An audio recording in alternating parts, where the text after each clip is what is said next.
gangster Australia nembak, anggaplah lawannya itu di Bali. Kemudian bagaimana ada pabrik narkoba besar-besaran dari Rusia yang bocorkan orang Rusia juga dari yang lain. Ini kan pertarungan antara mereka juga sebenarnya. Kalau saat ini Bali itu sudah menjadi padang kurusetranya pertarungan bisnis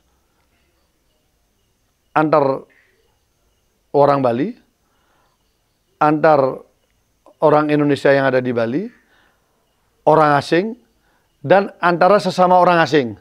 Eksekutifnya nyari profit, legislatifnya nyari profit, yudikatifnya nyari profit, pebisnisnya juga nyari profit. Ya sudah, tarungnya di situ sudah. Kue ini diacak-acak semua. Pemerintah gencar di tataran wacana, tapi lemah di dalam pondasi hukumnya dan di pelaksanaan penegakan hukumnya. Justru di pelaksanaan penegakan hukumnya ini terjadi permainan yang cukup potensial, di mana akhirnya menimbulkan potensi perang menjadi lebih tinggi karena ada yang diperlakukan tidak adil, ada yang diperlakukan spesial.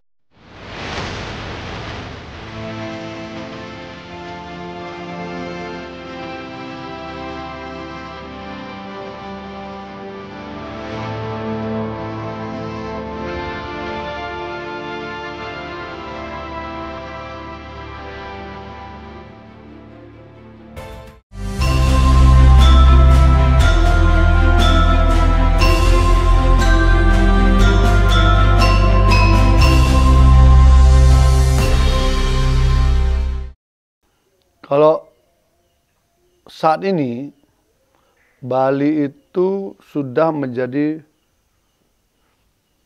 padang kurusetranya pertarungan bisnis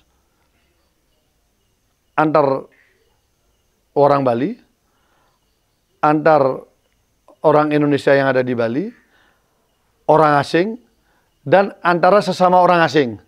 Semua bersamaan menyatu di Bali.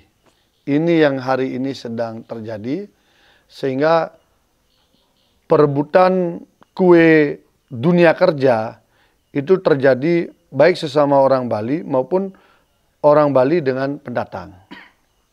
Rebutan kue di bidang transportasi sama juga antara orang Bali dengan pendatang. Rebutan lahan juga sama. Bahkan lahan ini sudah masuk juga orang-orang asing internasional. Pertarungan yang bisnis-bisnis UMKM, distributor, semua ini bertarung di Bali. Lintas ini, dan yang paling parah termasuk juga perang sesama pengedar narkoba. Kejahatan-kejahatan lintas negara itu juga bertarungnya di Bali juga. Karena itu kita dengar bagaimana gangster Australia nembak, anggaplah lawannya itu di Bali. Kemudian bagaimana ada pabrik narkoba besar-besaran dari Rusia yang bocorkan orang Rusia juga dari yang lain. Ini kan pertarungan antara mereka juga sebenarnya. Nah, itu semua terjadi di Bali. Hari ini Bali yang menjadi pusat pariwisata sekaligus juga padang kurusetra pertarungan hari ini. Kalau kita tidak betul-betul mengatur, ya sudah, namanya orang pertarungan, maka limbah-limbah pertarungan itu akan bisa menjadi residu sosial yang sangat berbahaya. Contoh, ketika lahan begitu banyak terbangun untuk kepentingan A, dijaga oleh A, ini merasa tersisih, maka ini konflik sosial muncul. Ketika transportasi ini dominan, yang ini tersisih, maka konflik sosial. Jadi semua bibit-bibit konflik sosial ini muncul di berbagai ini, termasuk sesama orang asing. Di sini juga bertarungnya, sehingga harus ada cara yang komprehensif mengatur ini. Jangan sampai kompetisi boleh, tapi jangan jadi perang. Kira-kira gitulah. Pemerintah gencar di tataran wacana, tapi lemah di dalam pondasi hukumnya dan di pelaksanaan penegakan hukumnya. Justru di pelaksanaan penegakan hukumnya ini terjadi permainan yang cukup potensial, di mana akhirnya menimbulkan potensi perang menjadi lebih tinggi karena ada yang diperlakukan tidak adil, ada yang diperlakukan spesial oleh aparat penegak hukum. Nah, ini juga muncul nanti. Sehingga ini seperti api dalam sekam, pertarungan yang sudah mulai lintas-lintas ini sangat berbahaya. Gimana mau nembak orang lah, agak di Bali. Jualan narkoba antar blok ini dengan blok ini. Di dalamnya juga ada oknum aparat di situ ikut di dalam peredarannya. Ini kan udah kacau balau nih. Ini ya. Belum lagi di jalanan urusan transportasi. Gojek yang resmi dengan Gojek yang jaketnya saja. Di daerah pariwisata kan terjadi nih. Jadi dia pakai jaket tapi dia punya aplikasi. Dia langsung tawar-menawar dengan wisatawan. Keamanannya seperti apa. Kemudian guide-guide yang driver yang tidak mengerti budaya Bali, tidak mengerti cara komunikasi Bali, tapi dia menjual Bali dengan wisatawan yang menumpang di situ. Wah, ini kan rancu. Jadi kalau memang mau diperbaiki, aturan hukumnya dibuat yang bagus dan penegakan hukumnya dilakukan tanpa pandang bulu. Nah, kalau itu terjadi baru mulai tertib ya. Nah, kalau itu tidak dilakukan, semua berorientasi pada profit, ya sudah. Eksekutifnya nyari profit, legislatifnya nyari profit, yudikatifnya nyari profit, pebisnisnya juga nyari profit. Ya sudah, tarungnya di situ sudah. Kue ini diacak-acak semua. Karena dia teratur, yang lain nggak teratur, ngapain? Dia dapat lebih banyak, udah ikut aja sudah. Udah, ini apa? Di travel ribut. Kuenya berebut. Di lahan rebut. Jalur hijau ini boleh, ini tidak boleh. Yang ini boleh, ini dibongkar. Yang ini dibela, ini. Jadi begitu. Dan saya melihat aparat keamanan kita belum mampu untuk menangkal ini. Karena dia ikut menjadi pemain di bagian ini.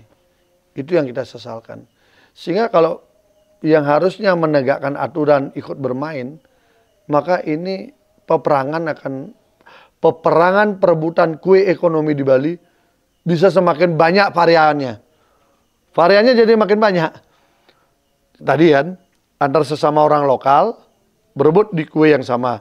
Mau jadi daily worker, apa, udah kerja. Ini di transportasi ribut antara yang aplikasi resmi dengan yang tidak resmi. Di travel ribut antara yang online dengan yang tidak. Di bisnis UMKM juga sama juga, ribut juga. Mana yang mendominasi pasar oleh-oleh dan sebagainya. Ini pertarungan banyak sekali. Kemudian yang asing, rebutan dia jualan villa, jualan apartemen, jualan menjual leasehold yang jangka panjang, dia jualan jangka pendek, rebutan kue-kue yang akan libur ke Bali. Ini numpuk. Kemudian ketika mereka numpuk, minuman keras juga banyak masuk, kemudian narkoba juga banyak masuk. Semua ini bertarung, berebut profit, jadi duit, saling gesek, nggak cocok, tempur. Sampai dengan debt collector pun sekarang sudah semakin varian, sudah makin banyak. Jadi ini sudah betul-betul Bali kita ini battleground bagi semua elemen untuk berebut kue. Nah, kita yang tinggal di Bali ini kalau tidak mengkonsolidasikan diri, ya sudah. Kita akan menerima residu-residunya aja. Ini orang berkelahi di jalan, luka, ini. Kalau orang Bali kan sudah diupacarai. Udah lama-lama sudah nggak ada yang upacarai lagi. Ada orang mati, ya bukan orang Bali, biarin aja.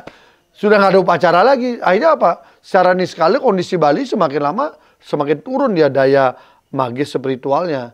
Kenapa? Karena ritual pemulihan terhadap Pancebaya ini tidak dilaksanakan dengan baik. Belum lagi kemudian hutan kita habis. Banjir bandang di mana-mana. Tidak teratasi juga. Sampah numpuk. Gimana wisatawan bisa banyak. Ketika wisatawan datang, sampahnya semakin banyak. Kan serba salah. Belum lagi perebutan air nanti akan terjadi. Kenapa? Semua sedot air tanah. Karena sudah nggak jelas lagi air mana yang mau kita pakai. Sisi yang lain hutan semakin berkurang. Ini sudah kalau nggak ditata dengan bagus, cukup berat bagi Bali. Karena Bali pulaunya sangat kecil, sehingga kalau nggak terjaga dengan bagus, harus ada apa ya, keberanian mengatur secara tegas Bali ini sebenarnya kalau dia pariwisata yang seperti apa yang mau diambil. Jangan semua mau dimasukkan ke sini karena belum tentu cocok. Pilih yang mana udah segitu diniatkan. Walaupun wisatawannya menurun jumlahnya, tapi kalau kualitinya meningkat, kan spend money-nya tinggi. Kalau dia membuat lebih tertib, kenapa nggak itu dipilih? Kalau harus mass tourism dipaksakan, ya kalau itu menjadi lebih bagus. Kalau tidak, karena setiap jumlah manusia yang terlalu banyak datang, dia butuh air, dia butuh makan, dia butuh tempat tidur, dia butuh berbagai hal yang harus ada di tanah di Pulau Bali yang jumlahnya tidak nambah-nambah.